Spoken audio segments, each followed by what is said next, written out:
My parents gave their bookstore to my brother as a wedding gift, even though I had been paying its loan for 5 years. 2 months later, they wanted to move into my beach cottage, so I refused them. But then the cops called me.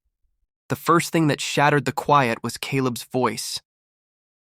"Don't you dare walk away from me, Jonas!" His fist crashed against the wooden kitchen table, making the half-empty glasses rattle. My mother flinched, her trembling hand still clutching the dish towel she'd been twisting for the past 20 minutes. I stayed where I was. Silent. You think you're better than us? You think this whole family revolves around you because you scribbled your name on some papers? Caleb's eyes bored into mine, rage pouring off him like heat from a furnace. My father, Victor, sat at the head of the table, jaw clenched, staring at me as though my existence itself was an inconvenience. Mara, my younger sister, leaned against the counter with her arms crossed, watching it all like someone who enjoys the fire but doesn't want to get burned. "Say something," Caleb barked. I didn't. Silence has always been my sharpest weapon. And then he threw the first dagger, loud enough for the neighbors across the street to hear. "You stole from us, Jonas, admit it. My name is Jonas Keaton, 26 years old, and I've been the ghost of this family for as long as I can remember. For 5 years, I worked double shifts and skipped vacations, pouring every paycheck into a loan for the family bookstore. They told me it was just to help out. What they didn't tell me was that the whole time, the store was already promised to Caleb as his wedding gift. So when my parents finally handed him the keys, smiling like it was the most natural thing in the world, I laughed inside. I wasn't a son, I was a sponsor. But that's not even the deepest cut. There's something buried in those papers. Something none of them realize I know. Caleb, 28, was the golden son, born with a crown no one could see but everyone bowed to. Loud, reckless, always so sure the world bent for him. Victor, my father, 55. His dismissive wave could erase me faster than words ever could. His silence had always been the law in our house. Elaine, my mother, 52, the professional crier. Her tears always fell at the right time, buying sympathy without ever picking a side. And Mara, 22, my sister. Quick tongue, sharper eyes, acting like she didn't enjoy the war in this kitchen, though I could see the spark in her smirk. "Maybe Jonas isn't the thief," Mara muttered suddenly, her voice cutting Caleb off mid-rant. "Maybe he's just smarter than the rest of us." That made everyone freeze. My father's glare sliced toward her, but she didn't flinch. The storm broke open. 5 years, Jonas," Caleb hissed, his face red. 5 years you paraded around with that loan in your name like some damn martyr. Nobody asked you to sacrifice. You did it for attention. I let out the smallest laugh through my nose. "Attention?" Victor's voice cut through, rough and commanding. "Don't twist this, son. That store was always meant for Caleb. It's not your place to question it." And there it was. The words I'd always known were coming. Elaine whimpered, whispering Caleb's name like it was her only prayer. Mara just stared at me, her lips pressed tight.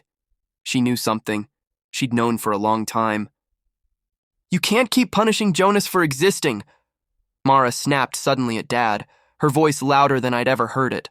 Victor's eyes narrowed. "Stay out of this."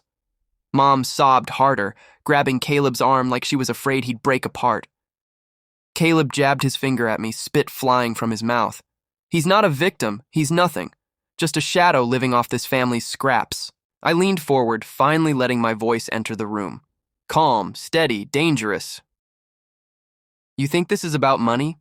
No. It's about what you all did to me." The air dropped 10 degrees. Even Mom stopped crying.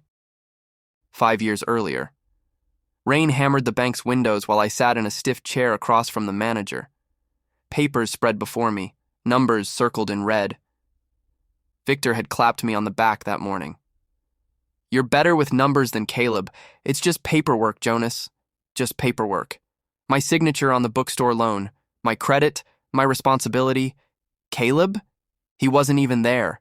He was off at the coast with his fiancée celebrating freedom while I shackled myself. I remember the ink bleeding slightly as the pen pressed down, the smell of old carpet and coffee in that office. I remember looking up and seeing Mara, barely 17, standing in the hallway, watching everything through the glass door. She knew. She has always known. Back in the kitchen, I let the truth fall. You want to talk about stealing? My voice cut clean. The loan wasn't just for the bookstore. Dad slipped the cottage papers under it too. I've been paying for both. Elaine gasped like the air had been ripped from her chest. Caleb's face drained white, his mouth opening and closing like he couldn't catch his breath. And then Mara whispered the confirmation, her voice small but sharp enough to break everything. Jonas isn't lying. I saw the papers. Dad made him sign them. Victor's hand trembled, just once, before curling into a fist. I let the silence stretch before finishing. I knew all along. I was just waiting for the day you'd corner me. The house collapsed into chaos. Mom fell into a chair, sobbing Caleb's name like a broken record. Caleb exploded, his voice breaking into curses, calling me a snake, a coward, a traitor. Mara shouted back, defending me, while Dad stayed stone-faced, staring at the table like maybe it would swallow him whole if he stared hard enough. I stood, slow and deliberate, pushing in my chair. My voice didn't rise. It didn't need to. I gave you all my silence. Tonight I give you the truth. Mara's voice cracked. Jonas, don't go. But Caleb had the last scream. You're dead to us. I walked out, not angry, not broken, just finished. The night air was sharp against my face, a freedom I hadn't felt in years. My chest lifted, lighter than it had been since I was 19. Behind me, the house still boiled with noise, screaming, crying, denial. None of it belonged to me anymore.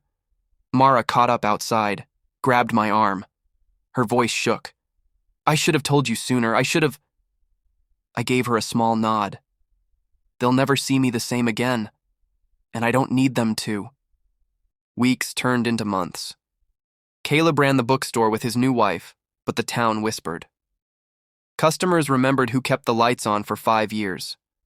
Whispers have a way of growing louder than truth. One morning, a letter arrived from Mom. Just one line, her handwriting shaky. I didn't know how much you gave up. I didn't write back. But I folded it neatly and kept it in my desk drawer. Now, sitting on the porch of the beach cottage, the cottage that was mine all along, I watched the sun dip into the horizon. For the first time in years, I let out a breath without weight. For the first time, I don't carry their weight anymore. And that was enough.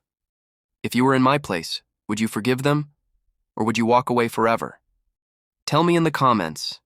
Your voice matters here. Subscribe for more stories that cut deep. Like if Jonas's strength and silence spoke to you. Comment your own story, because healing starts when we share it.